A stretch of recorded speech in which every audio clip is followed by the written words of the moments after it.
Hello guys, ఇంకా మధ్యాహ్నం అయిపోయిందని చెప్పి గరీబ్ దగ్గరికి వచ్చి అన్న వాళ్ళందరికీ గరీబ్ బిర్యానీ కట్టించాను. చికెన్ పకోడా యాడ్ బాగుంటుంది, రైల్వే రోడ్లో బాగుంటుంది, కట్టించుకురమ్మన్నారు. కట్టించుకొని ఇంకా మనం డైరెక్ట్గా వెజ్ కదా ఇవాళ, డైరెక్ట్గా మణికంఠ దగ్గరికి వచ్చేసాం. ఇక్కడ ఓన్లీ వెజ్జే ఉంటుంది, నాన్ వెజ్ అసలు ఉండదు మణికంఠలో.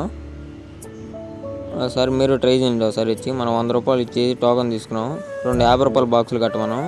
సీటింగ్ కెపాసిటీ కూడా చాలా ఉంది, మనం కూర్చునే కూడా. మన పార్సిల్ కట్టేస్తున్నాడు, మన చేతికి ఇచ్చేసాడు. అలా తీసుకొని మనం రిటర్న్ అయిపోయాం. ఇంకా అందరం కూర్చున్నాం. ఒక్కరోజన్న నాన్ వెజ్ తినకుండా ఉండొచ్చు కదా అన్న అంటే, వెజ్ కూడా వెజ్ లాగా ఉండన్నారు.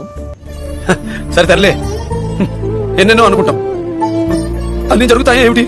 ఇంక సర్లే అని చెప్పి మనం సాంబార్ రైస్ తెచ్చుకున్నాం. అలా సాంబార్లో వేసి రాగిచ్చేస్తున్నాం మనం. టేస్ట్ మాత్రం సూపర్గా ఉంది. అది అయిపోగానే కర్డ్ రైస్ తెచ్చుకున్నాం. అది కూడా టేస్ట్ సూపర్గా ఉంది. అది కూడా లాగిచ్చేస్తున్నాం మనం, కర్డ్ రైస్ కూడా.